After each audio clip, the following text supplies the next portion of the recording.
The Admiral, Bill Stubblefield, 2-star. Good morning again, Rob. Great to be here, along with my buddy Jason.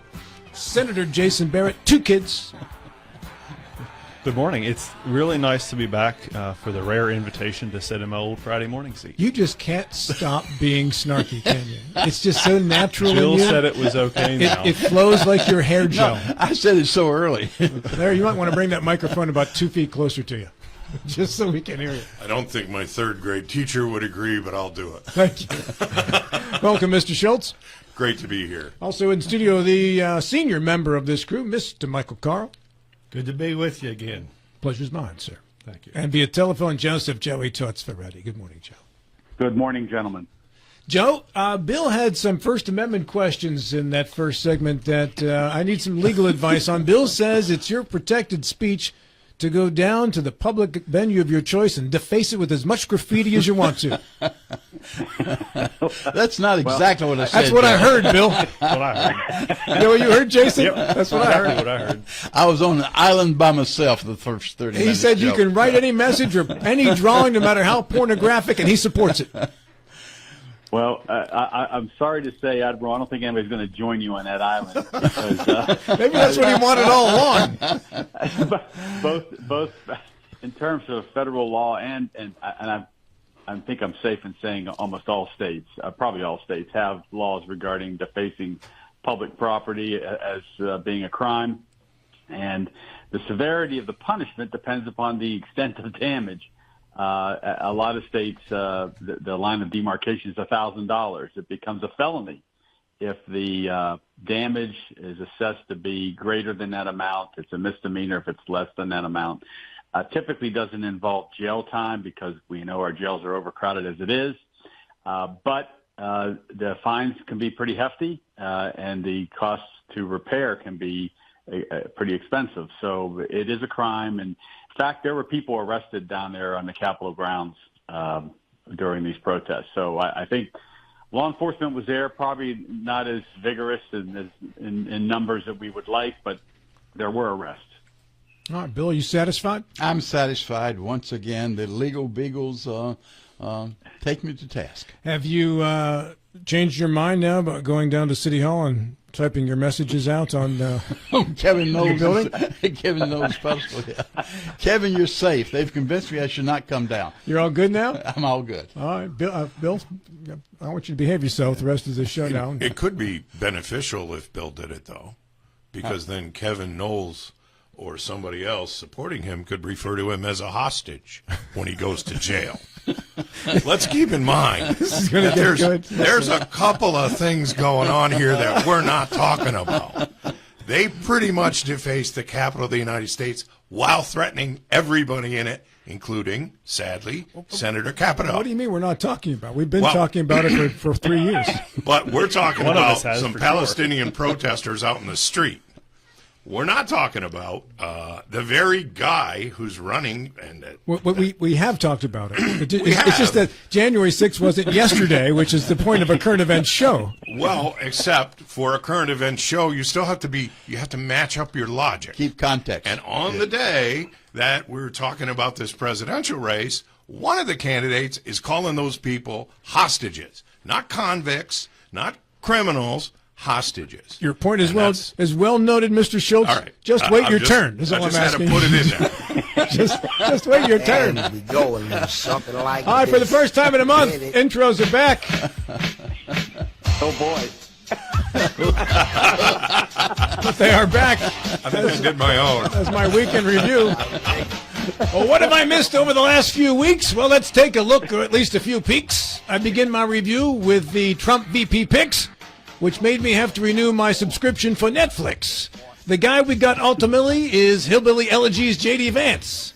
Now, forgive me, but when I hear Hillbilly, I'm like Ned Beatty and grabbing my pants.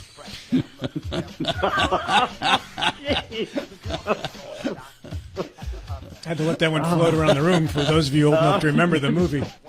It appears that J.D. has made some interesting statements in his past, and one recent one that has emerged is one that I hope will last. Seems J.D. thinks that if you're a parent, you should have more than a say in what happens right here in the old U.S. of A. Well, I'm a big fan of non-parents getting one vote to my votes of two. That way I can vote no to J.D. Vance, once for me and once for you. Until about 2 weeks ago, I'd never heard the name Thomas Matthew Crooks. Now his name will appear in all of the history books. Thanks to the crack job done by the Secret Service that day, Crooks was able to set himself up just north of Pittsburgh in Butler, PA. Of all the questions unanswered that day, the most important one that I've found is if your one job is to protect the president, how do you not first secure the high ground? The haymakers kept coming in July as the month progressed. After a presidential debate that called into questions the faculties possessed, facing dwindling support and a lack of donors, Joe Biden finally acquiesced to his own party's groaners. In a move not seen since LBJ 46 announced he would step away. In moving aside, he tossed his support to his number 2, which resulted in Republicans accusing the Democrats of a palace coup. Joe, they said, for 3.5 years your performance scared us. Now you're trying to frighten us with Kamala Harris. The GOP filed lawsuits to stop the flow of Biden campaign money, from Joe's campaign to laughing Kamalas who Trump doesn't actually find that funny. Well, it's a lot to digest and enough to make one pray, because as crazy as this campaign has gotten, it's not even Labor Day. Well done. And on that note, issue number 1, Mr. Ferretti. You know, the sad thing is you have to explain the Ned Beatty joke to Jason Barrett. That's before his time. Okay, Joe, go ahead and explain it. All right, so last week I invited a panel to discuss the Republican National Convention and which direction that party seemingly wants to go. This week, let's look at the Democrats. And, of course, they made the news this week with Biden stepping aside for Kamala Harris and the impact on the race. I looked at that situation and wondered whether this was simply a Biden polling problem, or should the Democrats be concerned that this is more a policy problem with their party and how those policies might or might not be playing well with the electorate. My thesis is that this was a Biden polling problem. This was a Biden performance problem in the debate. And I think that debate will go down in history as probably the worst performance of any presidential candidate, past or future. That was a disaster. He was not going to come back from that. The narrative had been set, whether fair or not, the narrative was set that he was not up for the job, not up for another 4 years of service, so he had to go. I see it simply as that, but I do know that in some of the reading I've done, some folks are saying, hey, the Democrats are having trouble with policy in this campaign and that they're losing on some of the major issues of the day, and that could be a bigger problem for them going forward, no matter who their candidate is. So that's the question I posed today. Was it simply a Biden problem, or do the Democrats have more to worry about? All right, Admiral, let's begin with you. Yeah, I think in large part it was a Biden problem. The polls suggested or showed that while Biden was still in the race, the bulk of the people that were voting for the Democrat were voting against Trump. Now the polls are showing that a lot of them will be voting for Harris, and so it shifted against voting against Trump to voting for, so a positive as opposed to negative. There are, I believe at this point in time, the issue are going to be premature, because until there's the convention and a chance for Harris to really state her issues, all you can do is infer, and the easiest thing to do is infer that she will mimic that of a President Biden. Is that going to be the case? We'll find out during the convention. Mr. Carl. Well, Bill's heard this point before, but I want to. Yesterday at breakfast. Yeah. Well, every Thursday at breakfast. But the truth is that Biden didn't greatly deteriorate the last few years. I mean, he was as limited when he was elected in 20 as he is now. Maybe not quite as much, but sufficiently limited that he shouldn't have been president. But the Democrats had no one else, period. That was the problem, and it's still the problem. In fact, it's probably gotten worse. Larry? Yeah, the problem there's a wealth of people they can pick for vice president who will balance the ticket and will help in states that are closer. Names like Josh Shapiro, Roy Cooper. There are a few others, and I don't have much worry about that. I heard a demographer saying the other day that 16 million baby boomers have died since 2016. As a late baby boomer myself, I don't find that all that reassuring, but it's kind of the way things go. They have been replaced by Generation X and Generation Z people. And so that is going to make a difference in how our electorate responds. As time goes on, this always happens, older generations die off and younger people come into voting age and political activity. So I believe the electorate is not the same as it was in 16. And I therefore believe that Donald Trump, as the 78-year-old man who thinks that we won the Revolutionary War by closing the airports, he may have a problem very similar to Mr. Biden's. So be careful what you say. Larry, true or false? We did not suffer any detrimental aerial attacks during the Revolutionary War. True or false? As far as I can tell, that's true, except when then case closed. Well, he's right. Case closed. Sometimes they aimed the cannons at an upward angle, and it arced over, so you could call that an aerial attack. Gravity was mostly pushing the shell when it came. Montgolfier's balloons had no effect on us. Not to mention the French were on our side anyway. I hate those English.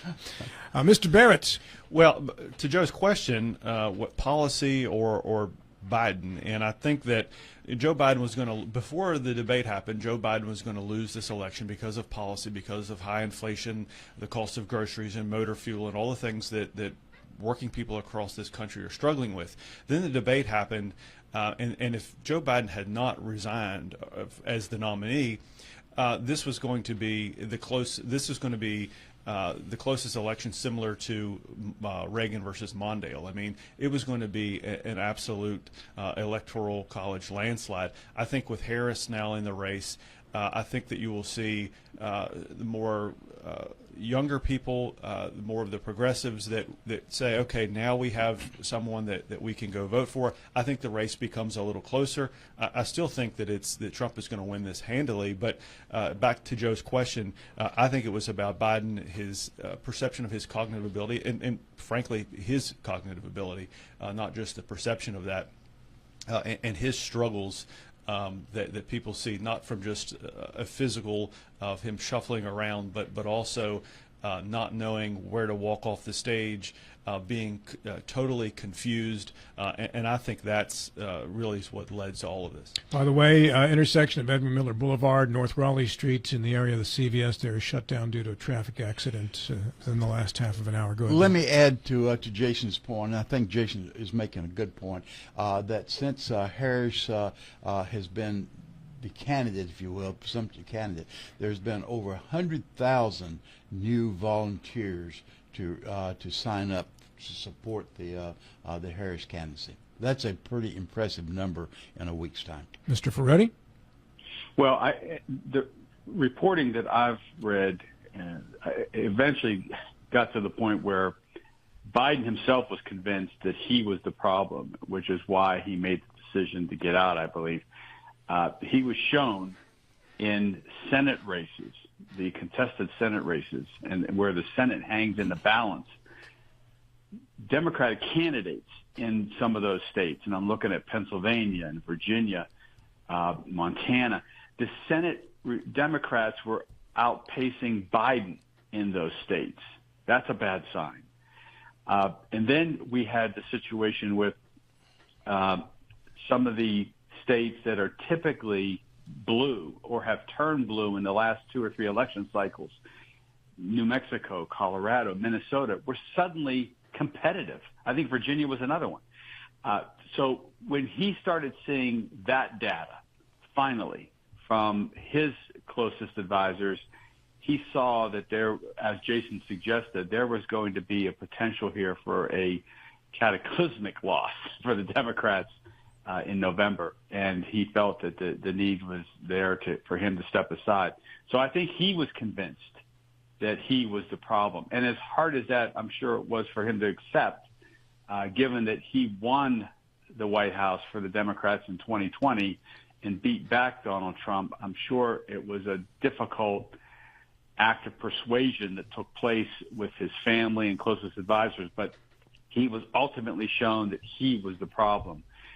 The Democrat policies, the debates we have about those now going forward, I think the issue for the Democrats is that Kamala Harris is a better communicator now in terms of some of the successes of the administration and how the Democrats are still in perhaps the best position to fight for some of these policies that are going to benefit the public at large. She at least will have the ability to communicate that, and I think that is why the party is excited, is that somebody's now in the arena who can fight and take the battle to Donald Trump. Clearly in that debate, they did not see someone who was capable of that. So ultimately, I think that's how this is shaped up, and now it's up to Kamala Harris to see if she can pull this off. Jason, in the last presidential election, I remember having you on the program after some of the Democratic debates.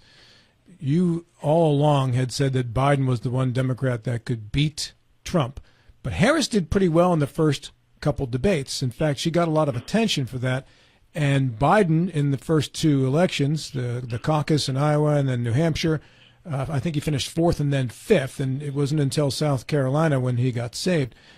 At that time, if you go back 4 years, why did you think Biden was the guy that could beat Trump at that time and not any of the other? I think there was like 12 candidates at the time. Well, because of states like Pennsylvania and Michigan and Wisconsin, North Carolina, places like that where have to be in play. The Democrats have to be able to win a couple of those to really be successful. States like Ohio and Florida, which used to be battleground states, are no longer battleground states. They are solidly supporting the Republican candidate. So I thought that at the time, it turns out I think I was right. I don't think anyone else would have beaten Donald Trump. I really don't think Joe Biden would have beaten Donald Trump without COVID, and they wouldn't have locked Joe Biden in his basement. That's the reason. And, when you looked at Iowa, the caucuses there in Iowa always are very different, and there are always very different outcomes there than there are in traditional primaries. Then you went to New Hampshire, which borders Vermont, which is where Bernie Sanders was from. So Biden losing those first two contests was really no red flag to anybody that pays attention to this stuff. But it was easy to say, hey, look, Sanders is the one that has the momentum. But then when you get to Super Tuesday in states in the South where you knew Joe Biden was going to do better. So, but yeah, you're right. Kamala Harris was doing well in the debates until Tulsi Gabbard shut her down. And then she, each of them, and you always see it in every when there is a contested primary with a bunch of candidates, and maybe not so much with Donald Trump in 16 or at this time, but prior to that, the 2012 race I think is the best example that for the Republicans that compared to the 2020 primary for Democrats, is that each one of them, whether it was Romney or Herman Cain, they all kind of took this turn at the lead, and that's just kind of how primaries and the primary election plays out, that everyone has their 15 minutes, everyone shines for a while, and then they become the target of everyone else. And at the end of the day, the best candidate typically is who comes forward. But that was my assessment of why I thought Biden would be successful, or could be. And hey, Rob. Yeah, Joe. This is an interesting point, too, and just to dovetail on what Jason is saying, I wonder, the enthusiasm you see for Kamala Harris right now is interesting, and I had a discussion with my 29-year-old daughter last night. She's all excited about it because she says, this is finally somebody appealing to the younger voter is involved in this race. And so you can see that happening with these volunteers and all. A lot of these folks are younger voters. Now, whether they're going to turn out at the polls or not is another question. But I think this decision and what happened this week with the Democrats, I think this pretty much guarantees they're going to win the popular vote nationwide. I'll take a bet with anybody on that. They're going to win the popular vote. Whether or not she's stronger than Biden would have been in the Electoral College is another question. Biden did very well with older working class voters in Pennsylvania, Michigan, and Wisconsin. I don't know if Kamala Harris is going to have that same strength in those states. So while this might manifest itself in a big popular vote win for the Democrats, I think the question is still open whether in the Electoral College this is going to be what the Democrats want.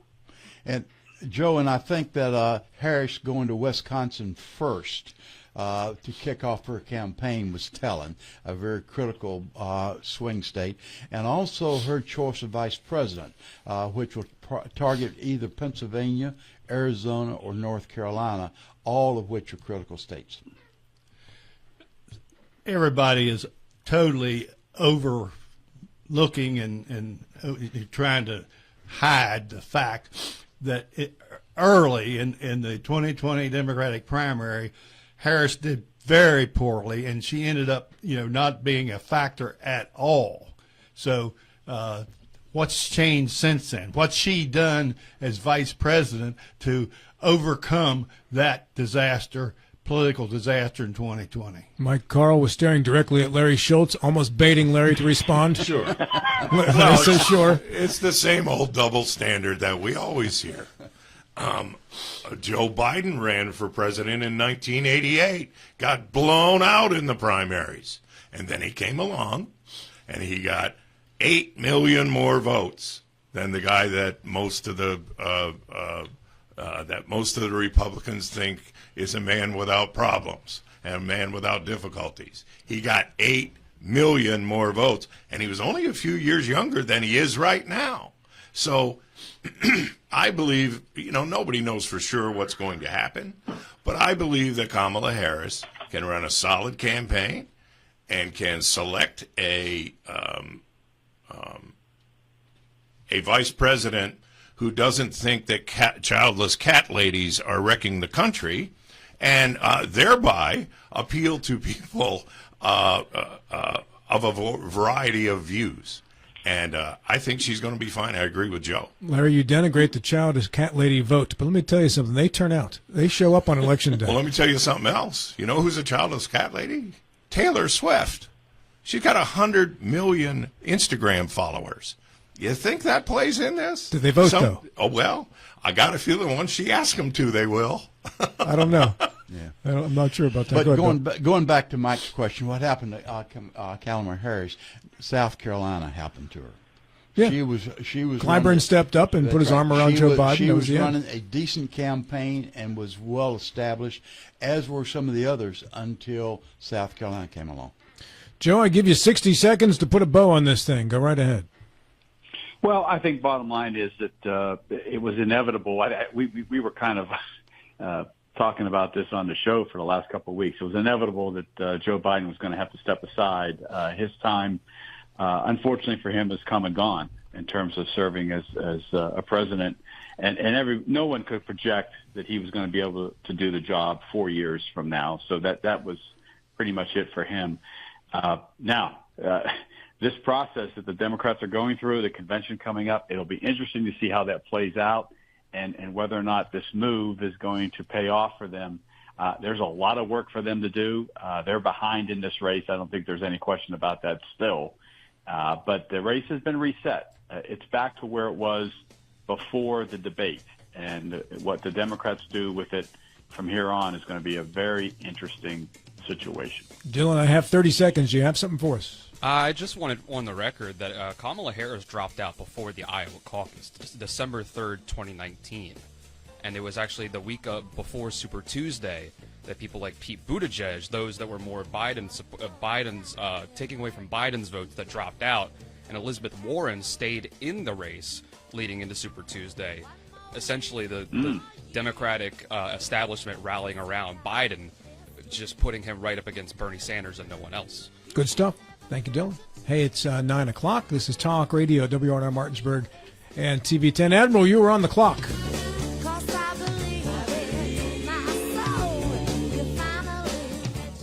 If you or someone you know suffers from the disease of addiction, help is available from the Berkeley County Quick Response Team with peer recovery coaches and support promptly to the homes of those who've recently experienced an overdose. This collective effort towards recovery brings resources and services to the community, including naloxone and treatment options. Call 304-267-1313 or visit the Berkeley County Recovery Resource Center at 800 Emmett Rouse Drive, Martinsburg. The Berkeley County Quick Response Team is funded through a DHHR grant with the Berkeley Morgan County Health Department.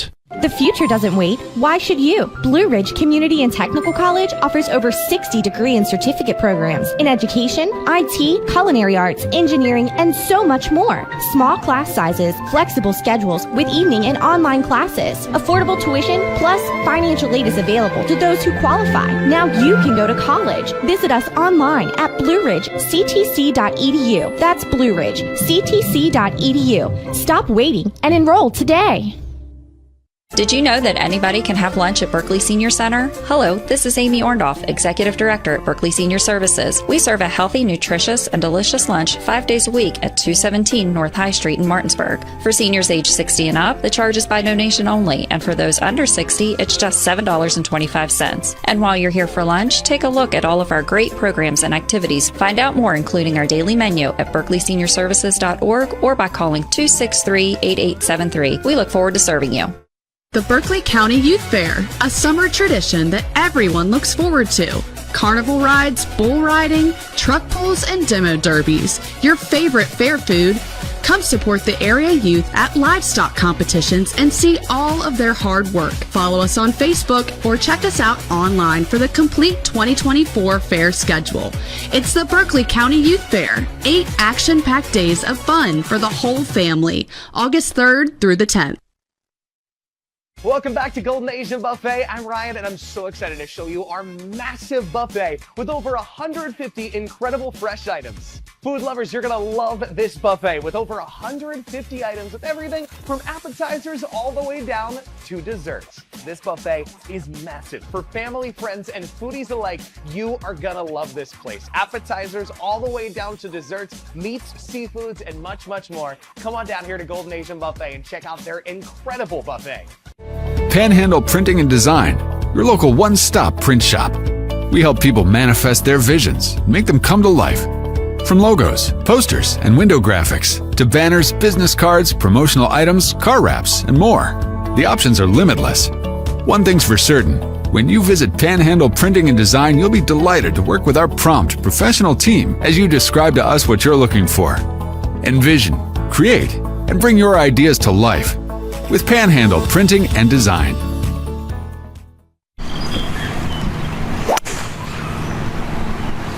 If you're going to hit like trash all day, I tell you what, I got a real chance here. Oh, hey, speaking of, I was coming down the road the other day back from McIntosh Valley, and I saw a billboard with these crazy deals that Panhandle Dumpsters have. True. Hey, come on.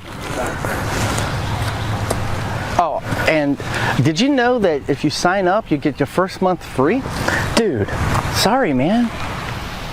But I just wish somebody would have told me about these crazy deals that Panhandle Dumpsters has. Drew, how many times have I told you to sign up for Panhandle Dumpsters? They give away discounts for first responders, veterans, and seniors. If you pay for a whole year, you get the 13th month free. Now shut up and watch me hit this drive.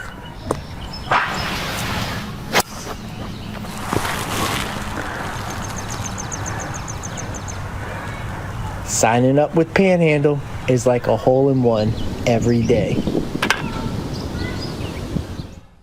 From breathtaking outdoors to unique local eats, world-class geocaching, and thriving local culture, Martinsburg, Berkeley County, West Virginia is where you can live your adventure. Berkeley County offers fantastic outdoor experiences, from our rugged hiking paths to scenic nature paths, public parks, fishing streams, and nature preserves. Cap off your outdoor adventures with a stroll through historic downtown Martinsburg. Join us and immerse yourself in our rich local history and scenic surroundings. Check out upcoming events and plan your adventure at travelwv.com. Is your skin dry or breaking out? Are your muscles sore and tight? Then take a few hours or even a whole day to refresh yourself, recover, and rejuvenate at Personal Reflection Day Spa, located at 102 Hovatter Drive in Inwood. Personal Reflection Day Spa is an award-winning spa for 15 consecutive years. The friendly, experienced staff will give you the treatment you deserve from the minute you walk in the door. Book your appointment by calling 304-821-1333 or online at personalreflectiondayspa.com. Life is evolving. Over the past decade, the way we do almost everything has changed. Get on your phone, see something you like, click on it, and it shows up at your door. Why should the way you have your car serviced be any different? Why waste your time going to a dealership service department when Hagerstown Ford and Hancock Chevrolet will come to you? They service all makes, all models, and offer full parts and labor warranties. Hagerstown Ford and Hancock Chevrolet will come to your door or office and service your vehicle while you're doing what you need to be doing, conducting that business meeting or mowing the lawn. Why take time out of your busy schedule when you don't have to? Hagerstown Ford and Hancock Chevrolet's friendly, knowledgeable staff will come to you where you live or where you work for full service maintenance, from oil changes to tire rotations, brakes, batteries, multi-point inspections. They handle it all. Hagerstown Ford and Hancock Chevrolet is committed to delivering the best of the best to their customers. Trust them to service your vehicle where you're at home or at work. Skip the time-consuming and terminal wait at the dealership. Schedule your appointment at fordofhagerstown.com or hancockchevy.com.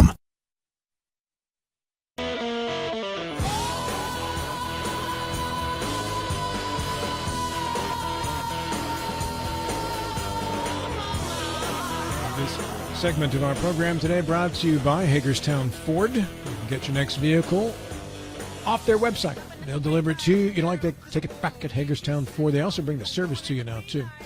Also, elder care attorney Danny Staggers in Martinsburg at 304-267-3915. In studio with the Admiral Bill Stubblefield, Mr. Two-Star himself. Billy.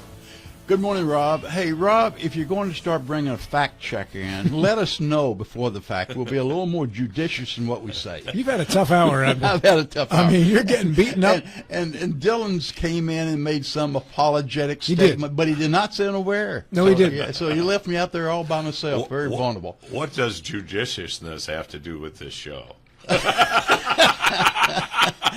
That's what we want, is people to make mistakes. Now, Dylan, you were trying to make an excuse for Bill about 5 minutes ago off air.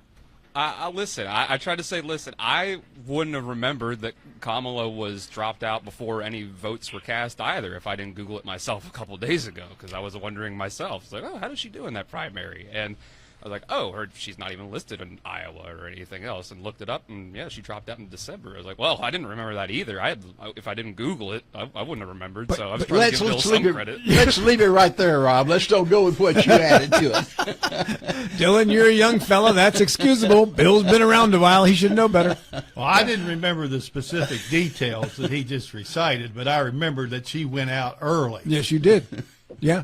And Mike? And if I remember something, you know it's true. We have Michael Carl in the house. Also Larry Schultz. Senator Jason Barrett making his return to the Friday program. Joseph Joey Torts Freddy via telephone. But with issue number 2, it is the Admiral's turn.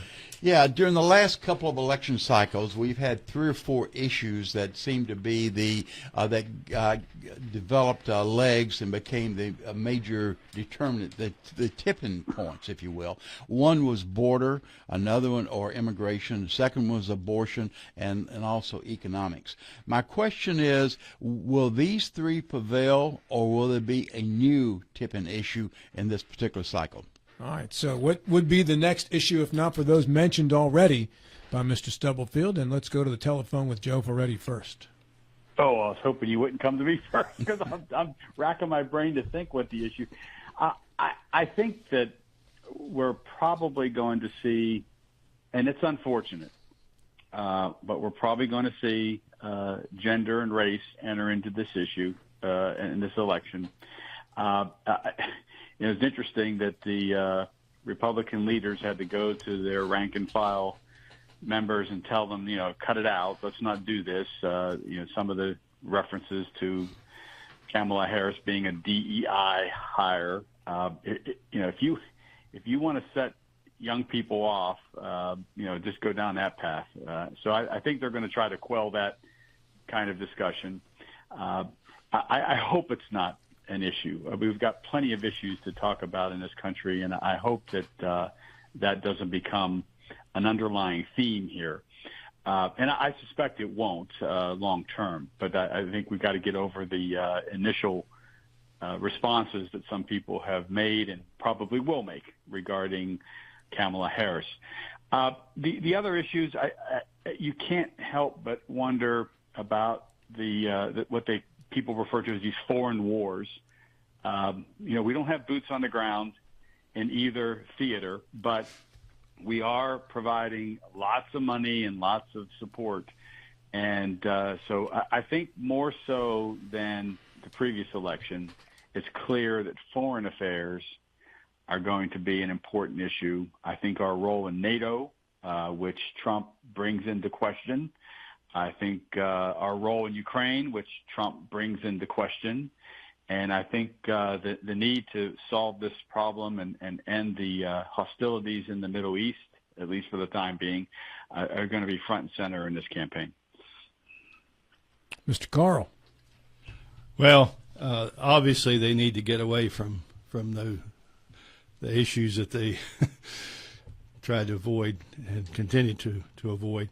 But I think her performance, as a designated, maybe just on paper, but official border czar, is going to be a complete, overwhelming negative for her, because what else has she done or even been associated with as vice president?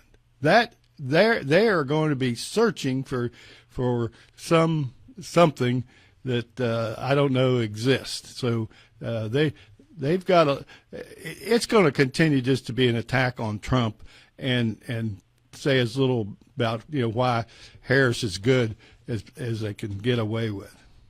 Jason?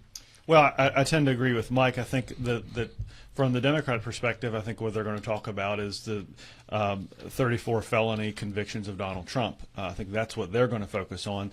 And I think Trump is going to talk about the border. And I had border czar written down on my paper, too, that Mike just mentioned. I don't know how Kamala Harris defends her position on the border, the problem that we have with the border, certainly the economics and inflation, the cost of goods now that working people across this country are struggling to pay for. And then she's going to, because it's like Senator Capito said, this has been a Biden-Harris platform for the past 4 years, and she's going to have to take all the ownership of that at this point now that she's going to be the nominee. So giving all of the money to Ukraine is certainly going to be part of the conversation. And I think she's going to be on the defensive a lot during the next couple of months. And the only thing that Trump is going to have to defend is of all the convictions and all of the more personal things on him. I think it's going to be hard, really, to say that the policies during his administration were more negative or worse. People were worse off during his tenure than they were during Joe Biden's tenure. Larry Schultz, is that true? Well, first of all, the two words border czar is a lie. It's a lie that's been shown many times to be a lie. I'm not surprised that there are still Republicans who insist on saying it, but it's a lie. She was involved in some negotiations with leaders from Central American countries. That's it. She wasn't the person in charge of the Border Patrol. She wasn't the person who was given the task and only her of handling everything having to do with our borders. This is a classic Republican lie. This is why these folks can express outrage about attacks on public buildings during this Palestinian protest the other day, while leaving out of the conversation that the people who trashed the Capitol are called hostages by their candidate. This is the same inside-out failed logic that we've heard all along, and we always will, from Donald Trump. what's troubling is Trump isn't smart enough necessarily to know that he's lying. But other people are. And they're also in the Republican Party, and it's really too bad. It's a shame. This is why we are in the hanging from the precipice that we're hanging from in this election. Larry always sugarcoating his feelings about Trump. I can never tell exactly where he stands. Yeah. Okay. My turn. Let me come back to my issue in just a second, but let me add to what Larry said. Kamala Harris was tasked with talking with three nations or three countries: Guatemala, Honduras, El Salvador, the success was and it was an economic issue why these folks were coming into the U.S. She got over $5 billion of non-government money going to those three countries, and it reduced the immigration flow from those three countries substantially. So her role in the border is not as well recognized as it should be. Going back to my question, I'm surprised that nobody mentioned what I think will be a tipping issue. Issues are based largely on fear. And one that's going to, I think, raise fear in certain sectors is going to be Project 2025. The very first rally that Harris had, she raised Project 2025. The same day, past President Trump started running away from 2025 as fast as he could. So the Republicans are going to try to put distance. The Democrats are going to try to identify 2025 with President Trump. And why would they do that? Because of fear. 2025 would curb substantially the First Amendment. It would impeach judges that have made decisions that the Trump administration or the Republicans felt worked against them. It would purge the civil servants from the agencies and replace them with loyalty to a president, and that would go all the way down to the lower bowels of an agency. It would eliminate certain the National Weather Service and other federal agencies. There's a lot of things in 2025 that people can pick up on and raise the fear aspect. And that, in my view, is a driving issue, how much someone is afraid of it. Now, the question is going to be, can the Democrats make it stick with previous President Trump? Or will Trump be able to put some distance? I don't know the answer to that. But I think 2025 is going to be a major issue. Let me go to my two Republicans on the panel here and talk about 2025. Start first with you, Michael Carl. Well, I just appreciate being recognized as a Republican thinker. And I haven't paid that much attention to 2025, but obviously, but what I've heard about it is that these are extreme twisting the comments Admiral Stubblefield just put out about it. That it is not as horrible by any means. That there are probably some things in there that you wouldn't embrace, but that just shows that they need to take something and distort it and twist it and then blame Trump for it. And they are desperate. The policies that matter are the ones that Trump advanced when he was president and it supports now, and it's terms of free enterprise, strong national security. Now, I've got a problem with the neo-isolationist element that's in the Republican Party, and I've got a problem with that. But I think Trump's smart enough to know that he's got to fight and challenge Russia and support NATO, and he actually, by his management style, did improve NATO in their cohesion when he was president. So but this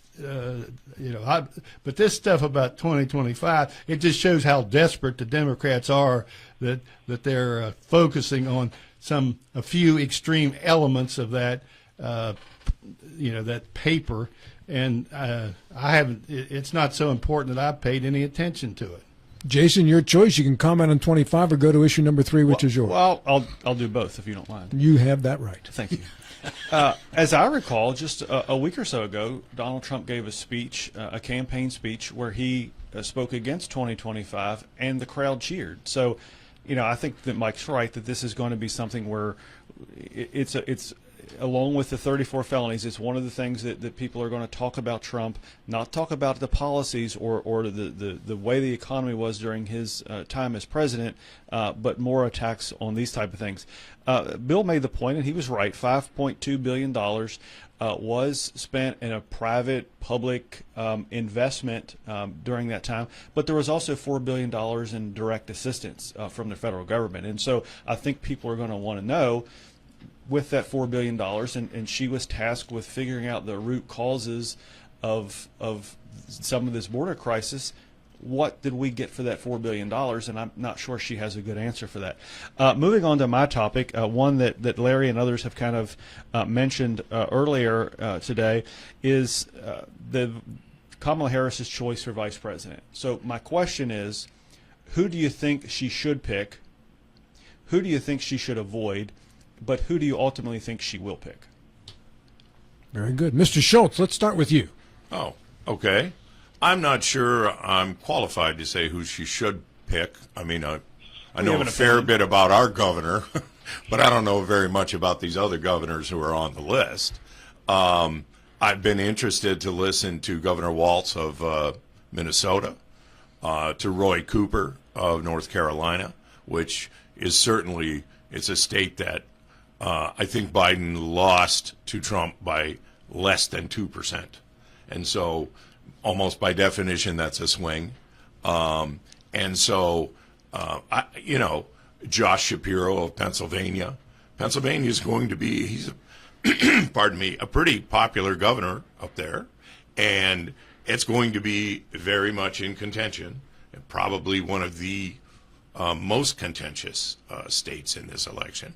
So I think she simply needs to pick a governor or a senator from one of those states that can help her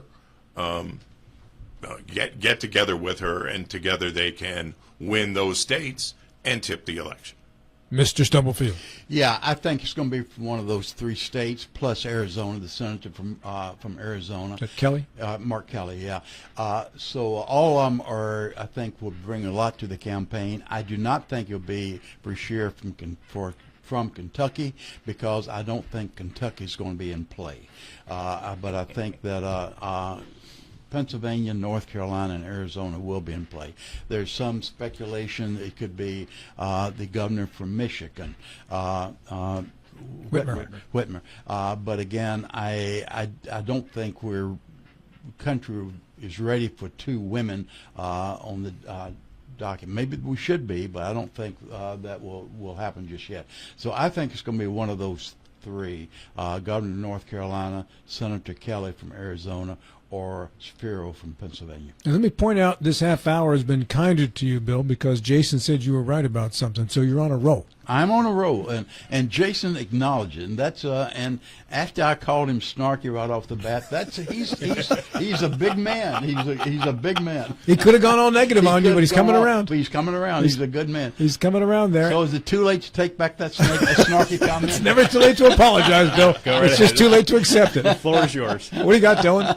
I can back this up. I've been doing some fact checking back here, and Bill's been right this whole time. No, yeah. You're a good man, Dylan. Keep those fact checks You're going to get a brand new Tesla in your driveway on Monday, buddy. Mr. Ferretti.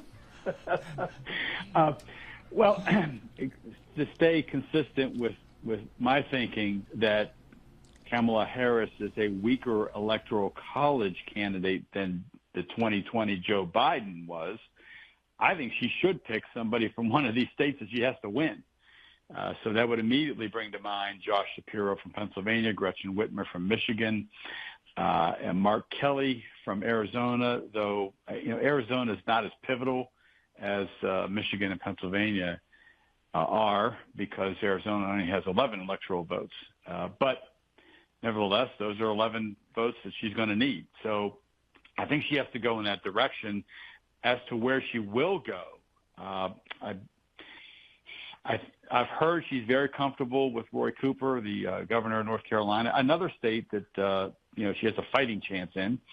So she might go there. I hear she's also comfortable and impressed with Josh Shapiro, who is a very talented politician and is doing pretty well in Pennsylvania. So I think it'll be one of those two, but I think she should go look at a state that she needs to put in the win column. I think that should be an overriding concern. Mr. Carl. Well, I have to, of course, defer to all the Democrat speakers about what they should be doing. And I agree. Once again, I'll join and say Stubblefield's right.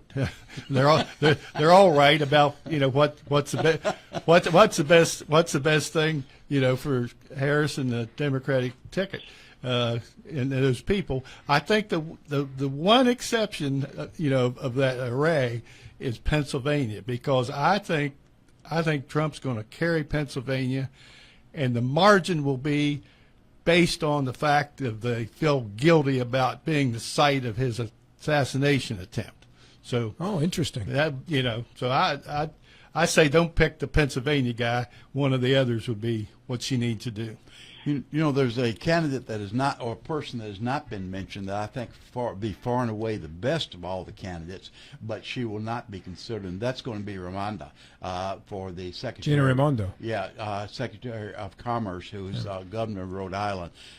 A lady of many, many, many skills and qualities, but she's not currently in a state that he has to carry, or she has to carry. The name is on the list, though.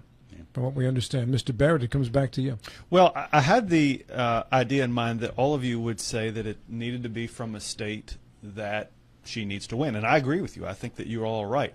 But is Bill more right than everybody else, though? Now you're getting carried away.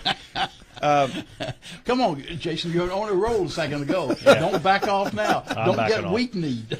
But historically, if you look back and give me an example of when is the last time either a Democrat or a Republican nominee for president chose someone based on the state that they were from to help them in the electoral map. I mean, maybe you could say Kerry picked Edwards to help in North Carolina. But that's been 20 years ago, and even before that, you don't see that a lot. And I think the one exception, big exception, was Kennedy selecting Johnson. That was 64 years ago. I know. That's my point. That's right. my point. But that was one that was probably the most clear-cut. But every election cycle, we all talk about how the vice presidential candidate has to be someone that helps in the electoral map, and that's really not what happens. But I think that for her to have any chance whatsoever, I think she's going to have to do that. And I think Mike makes an excellent point, one I hadn't considered about the site of the assassination attempt. But I don't see the math working out for her in any way that doesn't include Pennsylvania. So my opinion is she would have to pick Josh Shapiro, who I think is auditioning on every cable news station that will bring him on for this role. And at the end of the day, I don't think it's going to matter, but I think that it's the path that she's probably going to have to go down to have any chance whatsoever. Mr. Carl. Let me add that the least likely candidate, based on this discussion, is Gavin Newsom. No one's even brought up his name. Yeah, and there's a reason for that. Yeah. I agree. Well, California's in the bag anyway. It's in the bag anyway, and he would just. She's from California. You're right. She's from California, and just add to, the arguments against her and the Democrats. And the other one that's not been mentioned is Pete Buttigieg. And his name appears on the list. Oh, is it? But it's not given serious consideration, at least not by the media. And when I ask you guys about who do you think she should avoid, that was one that I would have on my list that she should avoid. Yeah, he just is not going to bring any voters. Exactly. Not going to bring anything to the table. You mentioned when was the last time a vice president was selected for a state that they can deliver, and that's a great point, because when you talk about a vice president, that's the first thing everybody talks about is what state can they deliver. And many of these selections haven't delivered their state. When you look back on it, Al Gore, right there, that's the primary one people cite. But he wasn't past week. Right, you're right. But he wasn't picked to bring Tennessee. Correct. Clinton already, as a Southern candidate, was assumed to have been able to get Tennessee. Right. Quayle, it was mentioned, maybe was picked because of Indiana at that time. That was it was offered by some people. Ever been a swing state? Well, it was offered at that time. Yeah, it was offered at that time because people couldn't figure out why it was such a left field selection at the time that was one of the reasons people kind of threw out there. Evan Bayh was a Democrat senator out there for a long time. Very much so. Yeah. So anyway, good stuff, Jason. Thank you very much. The young man who was the attempted assassin of President Trump, as everybody knows by now, from Bethel Park, which is a suburb of Pittsburgh, not all that far from downtown Pittsburgh and not all that far from where I grew up. My sister-in-law taught in the middle school where that child went while he was there. Yeah. So didn't actually have him in class, but said some interesting comments about him and some fascinations that he had with guns and such at that time. Just tossing that out there.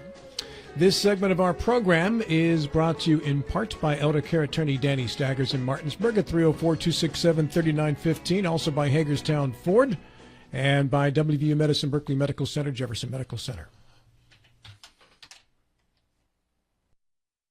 Do you have someone in a nursing home, or are you worried about somebody you love going into a nursing home? The law firm of Daniel Staggers can protect your assets. Call the law firm of Daniel Staggers today at 304-267-3915. The Daniel Staggers Law Firm does elder care law, estate planning, and special needs trusts for disabled children and family members. Visit the Daniel Staggers Law Firm for your initial free consultation at 133 East John Street in Martinsburg. The Daniel Staggers Law Firm, when you need asset protection for you or for a family member. Mommy, where does flavor come from? Well, when people love food, they cook it on a Traeger grill. Meat, corn, even pie. And then the Traeger does the rest, which brings everyone to celebrate this beautiful thing that they've created. Because when you share delicious food with your friends, that's the flavor of life. Shop now and save at Orsini's today. Welcome to CMA's Honda of Winchester, where you can drive an award-winning lineup of new and certified pre-owned Hondas, Accords, Civics, CRVs, HRVs, and more at CMA's Honda of Winchester. Owners just care more. Welcome to CMA's Honda of Winchester, where you can drive an award-winning lineup of new and certified pre-owned Hondas, Accords, Civics, CRVs, HRVs, and more at CMA's Honda of Winchester. Owners just care more. My kids, you know I want the best for you, don't you? We need to have a conversation. End-of-life planning is no one's favorite discussion, but the relief of having everything in place when the hour of need arrives is a gift. Give it to your family. Plan ahead with us. Brown Funeral Homes, a leading provider of cremations, invites you to explore the many flexible options of cremation. From environmental considerations to the benefit of greatly reduced cost, it may be the perfect answer for your family. Online at brownfuneralhomeswv.com. Brown Funeral Homes, here for you. I do. We got double the Rock's gas rewards, 6 cents off a gallon. Can't believe you didn't fill up. That's double my rent. Not my car. Save now with double the gas discount. 6 cents off a gallon with Rock's Rewards. We got double the Rock's gas rewards, 6 cents off a gallon. You had one job. It's twin girls. Save now with double the gas discount. 6 cents off a gallon with Rock's Rewards. Is your skin dry or breaking out, or your muscles sore and tight? Then take a few hours or even a whole day to refresh yourself, recover, and rejuvenate at Personal Reflection Day Spa, located at 102 Hovatter Drive in Inwood. Personal Reflection Day Spa is an award-winning spa for 15 consecutive years. The friendly, experienced staff will give you the treatment you deserve from the minute you walk in the door. Book your appointment by calling 304-821-1333 or online at personalreflectiondayspa.com. WVU Medicine is pleased to have physical medicine and rehabilitation, neurosurgery, and neurology all in one place at the WVU Rockefeller Neuroscience Institute Martinsburg Clinics, located in a custom-designed suite on the 3rd floor of the WVU Medicine Spring Mills Medical Office Building at 61 Campus Drive. We look forward to welcoming patients at this larger location in Spring Mills. For more information about the WVU Rockefeller Neuroscience Institute Martinsburg Clinics, call 304-596-5038. Tune into the Sports Mix to hear from former and current local standout athletes. It's been crazy, man. All the love, all the support, everyone reaching out to me. You know, this is what I dreamed of when I was younger and stuff, and to have an opportunity to show them and do what I can do, it meant the world to me. Co-hosts Colin McLaughlin, Nick Verzolini, and Dylan Bishop break it down weekdays from noon to 1 and re-aired from 5 to 6, right here on Talk Radio WRNR, TV 10, and the TV 10 Facebook page.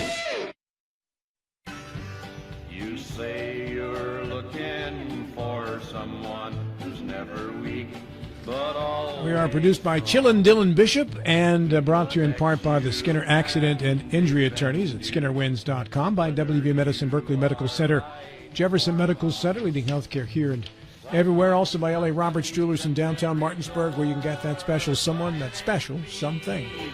Rob, I'd like to give another shout out to your fact checker. Except for that first mistake, he's done a marvelous job. Chillin' Dylan. Yeah, man. Chillin' Dylan is, are you in studio running the ball games today, Dylan? I am. Yep, we got 4 of them today. And then it'll be Colin and Nick out at the site? It'll just be Colin. Nick's on a vacation. Very nice. Okay. That's right after the show ends today at 10 o'clock. It's American Legion Baseball. The tournament is here in Martinsburg, and we're broadcasting live on radio and television all day long as we did it yesterday. Thanks, Dylan. Yep, right after the show should be Potomac Valley Post 64 versus Wheeling Post 1, and the Martinsburg Berkeley Post 14 Hornets play at 1 o'clock. Thank you. On to issue number 4, and for that we turn to Mr. Lawrence Schultz. This was touched on, but not exactly on the point. Does the panel think Joe Biden should resign from the presidency? This is an interesting question that's been posed this week to some of our guests. It caused the Admiral to go all cheetah, jump out of his chair, look at John, come across the aisle to John Gilstrap and say, it's a ludicrous question. That's right. And John got eyes big and jumped back. And he was not expecting the cheetah's reaction. No, but you gave him the cheetah reaction. So, Bill, I'm going to go to you first because you've already been on record as saying that's a ludicrous question. Tell Larry that's a ludicrous point. Larry, that's a ludicrous point. No, I personally do not think he resigned. I think he resigned or he came out of the race for political purposes, and the polls were showing that he was going, as Jason alluded earlier, is going to be a red tide at all levels of the of our electoral system. So I think Biden responded to the polls.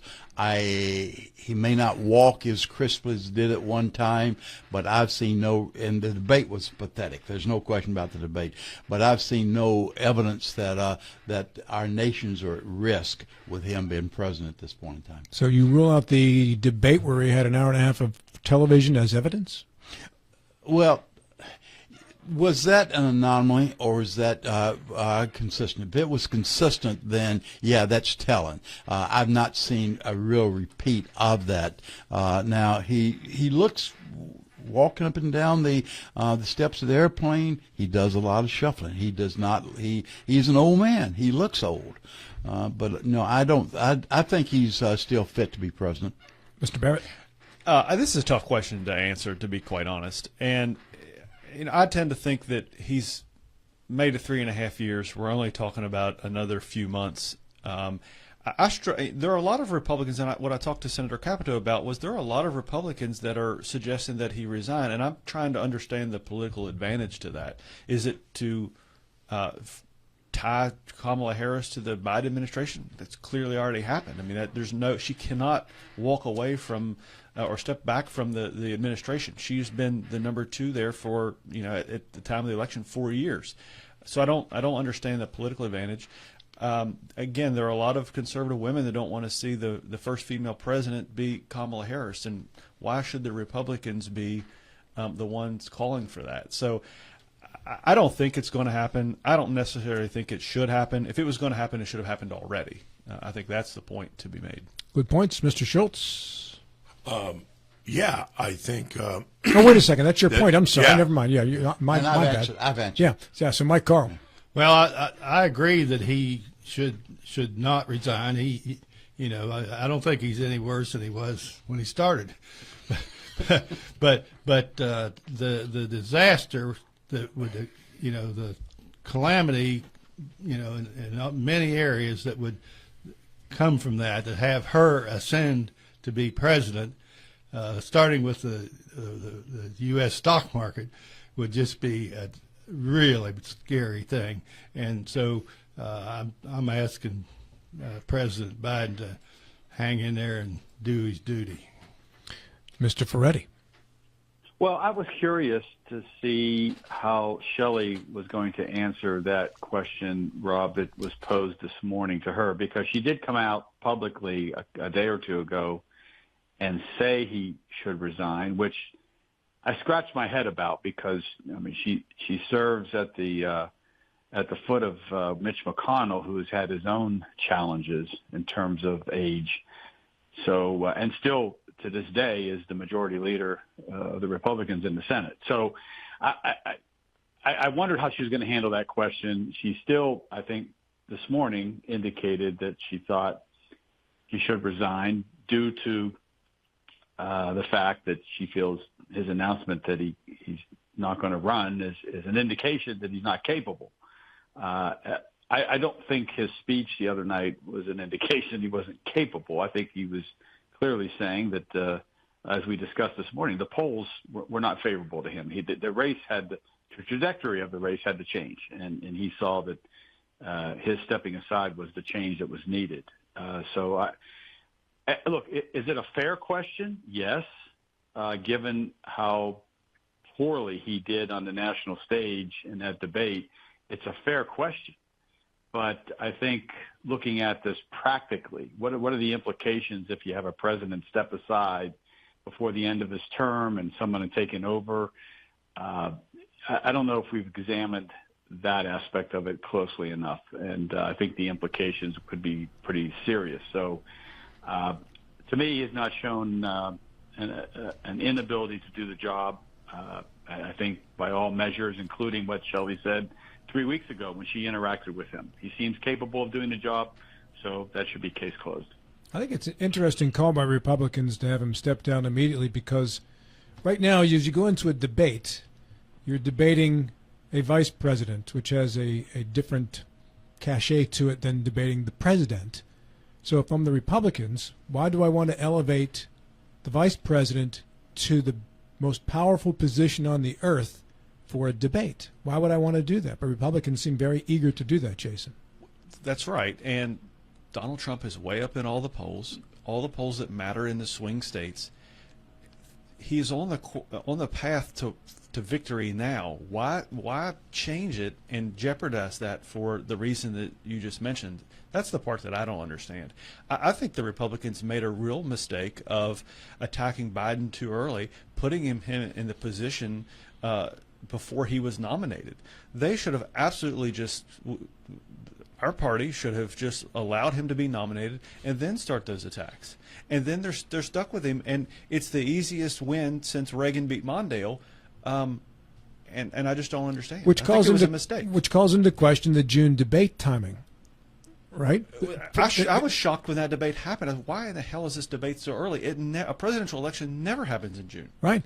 Why not wait until after the nomination process and then you're nominated? Can you imagine trying to replace Biden in September? But the time of that early debate was Biden's choice and Biden's request.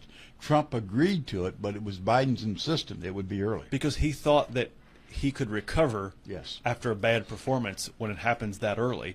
You can't recover in September, but usually they're all historically from all the presidential races that I can remember. There have always been 3 presidential debates and 1 vice presidential debate, and this year it was changed to just 2 and moved up really early.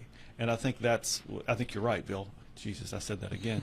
But it's another good half hour for the Admiral. It becomes easier, doesn't it? Yeah, that was right off my tongue now, Bill. Silk, like silk. But I think that's the reason that it was done so early, was to help him recover from a poor performance. Now it comes back to you, Larry. Okay. I asked that question because clearly the selection of the Republican vice presidential candidate was taken at a time when they thought they were running against Joe Biden. Now they have a guy in place whose comments just about women alone from 21 till now are going to cause them some problems with women of all political persuasions. Not all of them, but there are women who've heard this thing about the childless cat lovers, like Taylor Swift, and how despicable that is, that you would be so miserable. Showing very little understanding. I can't imagine going home and saying that to any woman that I was married to, or anything like it. So they picked a guy who could help them punch up the base and get them fired up. And now they've got a guy who's made a whole bunch of comments that every single woman who hears it looks at the field and says, well, there is a woman on the other side. Maybe I could vote for her. Obviously, there are lots of people of all genders who have already committed themselves to one party, and they're not changing no matter what.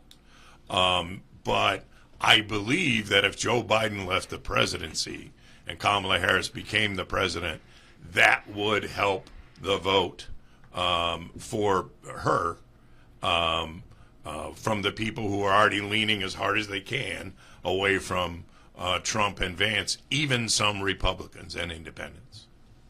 All right, we move on now to issue number 5, and for that, the senior member of our crew, Mr. Michael Carl, whose St. Louis Cardinals lost 2 of 3 to my Pirates in Pittsburgh last week. Yeah, now I don't have to say that.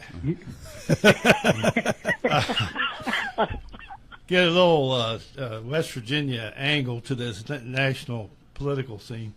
As someone who has known Joe Manchin personally since we were both in college together at WVU, I'm convinced that his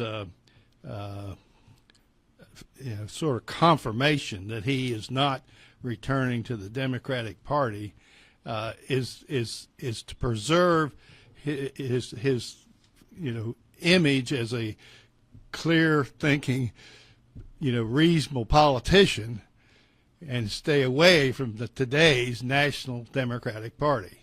And I think that's, he might have had some other, fallback plans in terms of office, but I think he's settled now on staying an independent and not being a candidate for office again.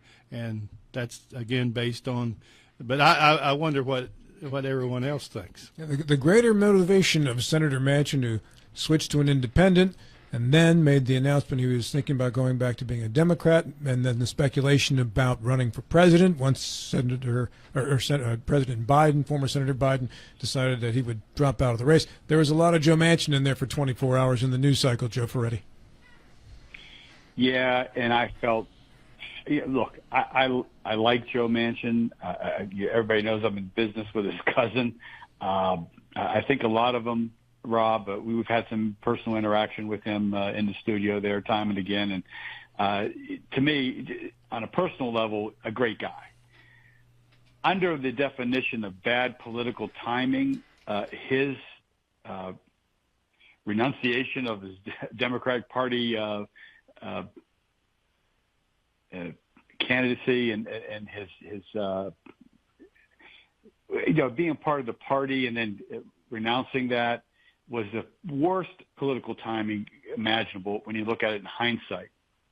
He stuck his nose in the air for 24 hours and he got his head chopped off immediately, because you're not a candidate to replace Joe Biden if you're not a part of the party. And he found that out very quickly.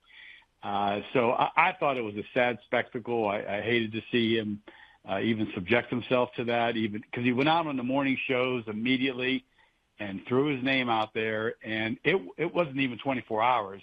He backtracked immediately because there was no chance of that happening. So, I think him quitting the party is something that, again, in hindsight, was a bad decision timing-wise. But frankly, the way he acts in Washington, D.C. and how he voted, and he probably is more suited to be an independent, and I think he saw that was the case. But no political future for Joe. It's unfortunate, but there's none. Jason? Well, I mean, no one likes media attention more than Joe Manchin. And so if he has an opportunity to make the cable news circuit, he's going to take it.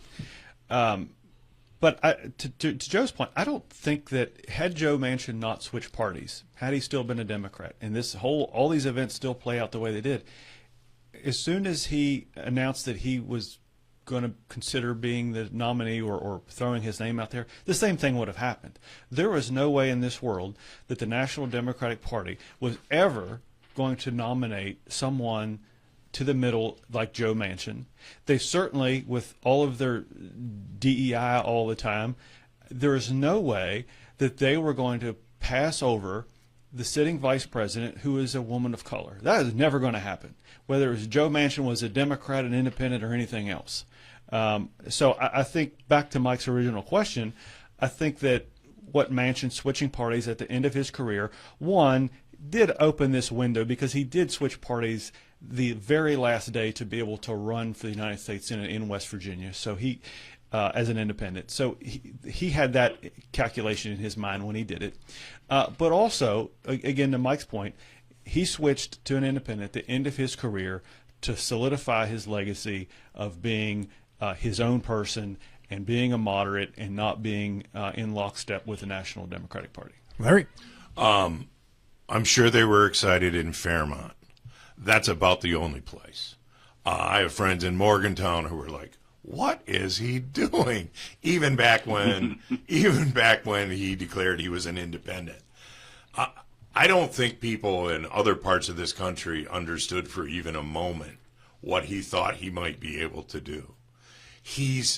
Except when he's held up Democratic Party matters in Congress and stopped good bills from getting passed, he doesn't have a reputation as a cooperative, leading Democrat nationally, and he never did. Occasionally he cast a vote at the right time with the idea of the party, but he never was there. And now he's only 2 years younger than Donald Trump, the oldest presidential nominee in history.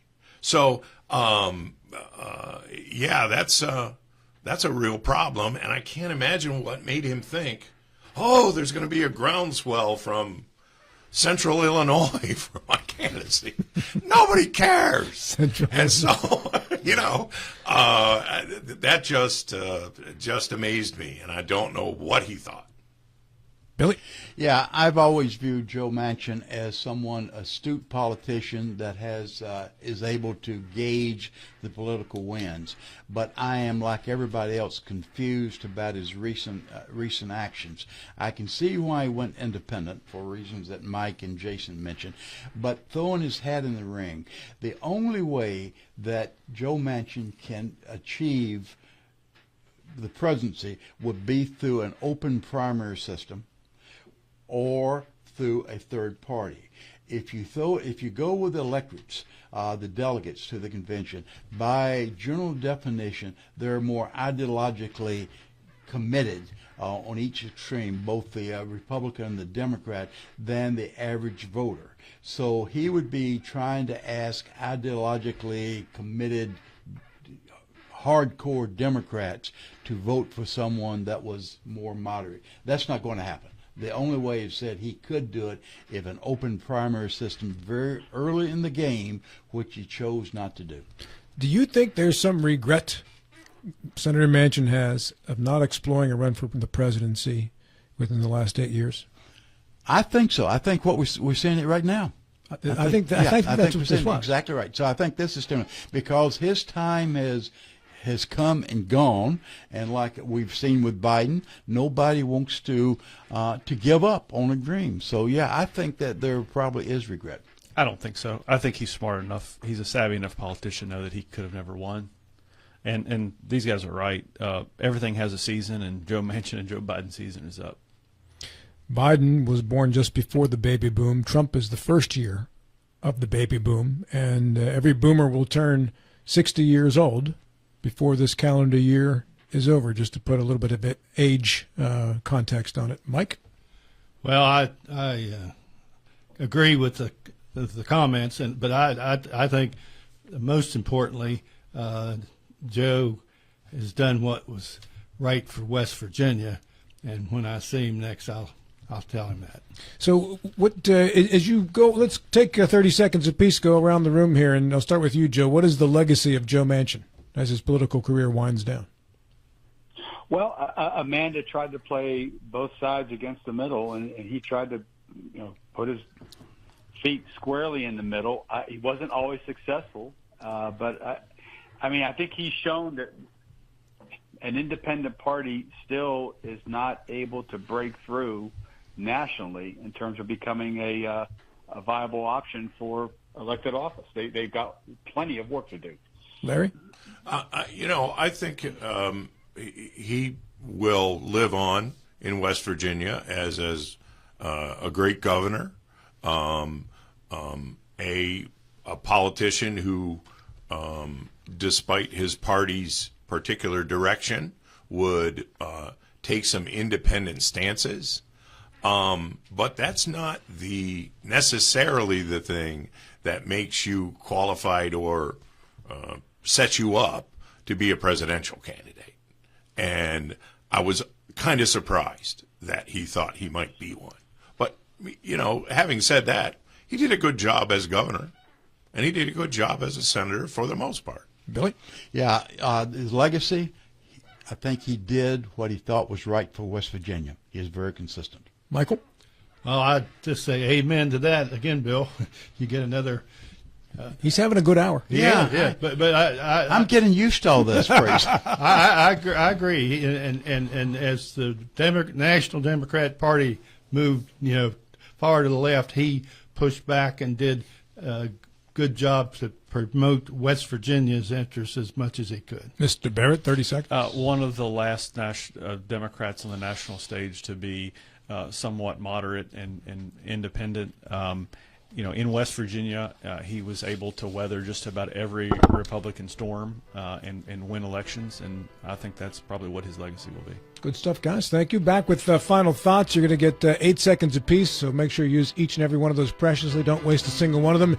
Larry, in honor of you continuing to mention single women cat lovers, I'm going to play Al Stewart's Year of the Cat out into the commercial break here so you can enjoy the twinkling of the keyboard here. At 9:57, back with a final minute after this.